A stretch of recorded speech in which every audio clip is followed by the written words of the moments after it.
नमस्कार प्यारे साथियों, मैं हूं आपका दोस्त कौशल प्रजापति। स्वागत करता हूं आपका अपने YouTube चैनल रोशन मऊ क्लास में। दोस्तों, आज की इस वीडियो में आपको लेकर आया हूं क्लास 10th हिंदी का मोस्ट इम्पोर्टेंट गद्य। ये आपका जो पूछा जाता है वो 6 नंबर का पूछा जाता है, ठीक है।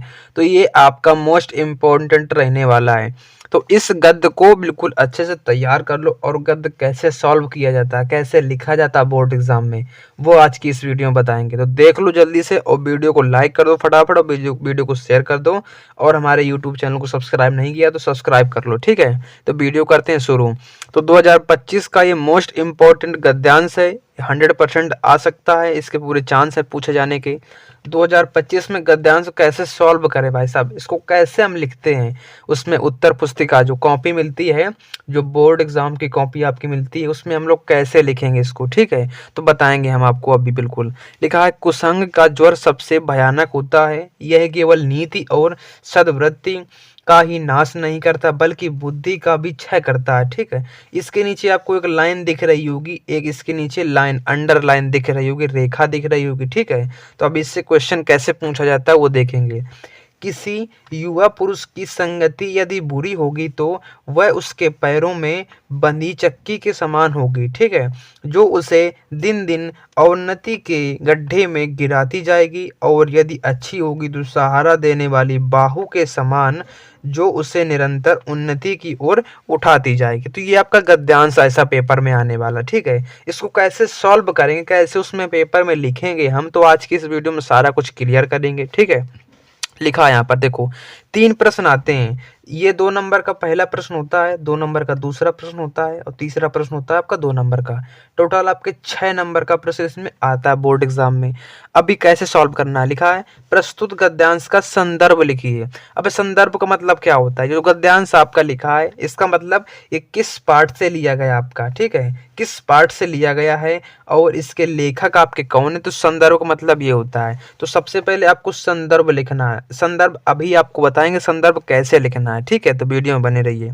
इसके बाद सेकंड नंबर क्वेश्चन दिया, रेखांकित अंश की व्याख्या कीजिए। अब जितने में भाई साहब लिखा है रेखांकित अंश, अब जहां आपको रेखा दिखाई दे रही है, जिस पार्ट में आपको जिधर जिधर लाइन दिखाई रही है नीचे की ओर, इसकी आपको व्याख्या करनी है, हिंदी अर्थ लिखना है आपको, ठीक है। तो यहाँ तक, यहाँ से लगाकर आपको यहाँ तक इसका हिंदी अर्थ लिखना है, व्याख्या लिखनी है। तीसरा क्वेश्चन क्या दिया है यहाँ पर, कुसंग का प्रभाव क्या होता है, ठीक है। तो आपका ये जो गद्यांश है वेरी इंपॉर्टेंट है, इसको तैयार कर लो। चलो वीडियो करते हैं शुरू, इसके क्वेश्चन देखते हैं। सबसे पहले हमको गद्यांश लिखना है। गद्यांश में संदर्भ, देखो यहाँ पर हमने संदर्भ लिखा है।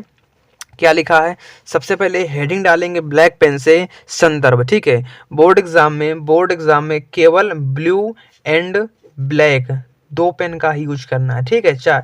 2 पेन का, ब्लैक एंड ब्लू, इसके अलावा कोई अन्य पेन का यूज आपको नहीं करना है। हेडिंग डालेंगे संदर्भ, संदर्भ के अंडरलाइन करेंगे ब्लैक पेन से, ठीक है। फिर नीले पेन से लिखेंगे, ब्लू पेन से, प्रस्तुत गद्यावरण आचार्य रामचंद्र शुक्ल। जो ये पद्यांश दिया गया ये वाला, ये किसके द्वारा, आचार्य रामचंद्र शुक्ल के द्वारा लिखित है, ठीक है। एवं हमारी पाठ्य पुस्तक हिंदी के गद्य खंड में संकलित मित्रता। अब आपका इसमें एक लेसन होगा मित्रता इससे आपका लिया गया है। तो पाठ का नाम और उसके लेखक वेरी इंपॉर्टेंट है। अब ये जो मित्रता है ना, ये इतना इंपॉर्टेंट चैप्टर है कि अगर इस चैप्टर को पढ़ लिया, और एक चैप्टर आपका है ममता, तो 2 चैप्टर आप पढ़ लेना, बस इतने से आपका गद्यांश फंसने वाला है, ठीक है। तो आपको ऐसे लिखना बिल्कुल।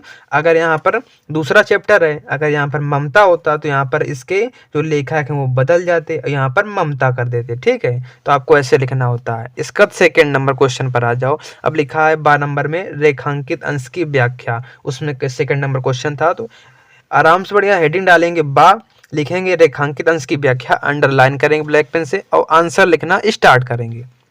क्या लिखा है, आचार्य रामचंद्र शुक्ल जी कहते हैं, इस गद्यांश में आचार्य रामचंद्र शुक्ल जी क्या कहते हैं कि बुरी संगति घातक बुखार के समान हानिकारक होती है। मतलब जो बुरे लोगों के साथ में रहेगा, जो बुरे लोगों के साथ में रहेगा तो उसको क्या होगा, बिल्कुल घातक बुखार के समान हानिकारक होती है। मतलब जैसा जो जिसके साथ रहता है वो वैसा ही बन जाता है, ठीक है। इसका मतलब ये है, जिस तरह कोई व्यक्ति यदि भयानक ज्वर से ग्रसित है, कोई भयानक ज्वर से, ज्वर मतलब बुखार से पीड़ित है, उसको कस के बुखार है, तो वह ज्वर उसके शरीर और स्वास्थ्य को नष्ट कर देता है। तो जो ज्वर होता है ना, वो क्या कर देता है, शरीर को भी नष्ट कर देता है और स्वास्थ्य को भी खराब कर देता है बिल्कुल अच्छे से, ठीक है।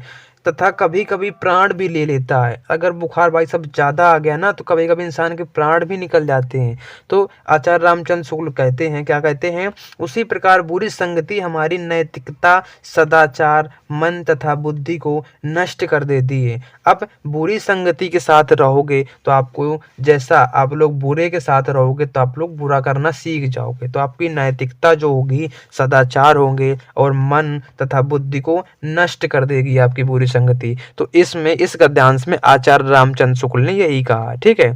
ये आपका हो गया सेकंड नंबर क्वेश्चन फिनिश। ऐसे आप लोग लिखोगे तो एग्जामिनर आपको बिल्कुल इसमें 2 नंबर ऐसे चेक करेगा और यहाँ पर लिख देगा 2 नंबर, ठीक है। तो ऐसे आपको मिल जाता है। अब आते हैं थर्ड क्वेश्चन पे। थर्ड क्वेश्चन क्या पूछा गया था इसमें, देखेंगे यहाँ पर थर्ड क्वेश्चन क्या था। लिखा है कुसंग का प्रभाव क्या होता है, कुसंग का क्या प्रभाव होता है, तो लिखा है यहाँ पर, ठीक है।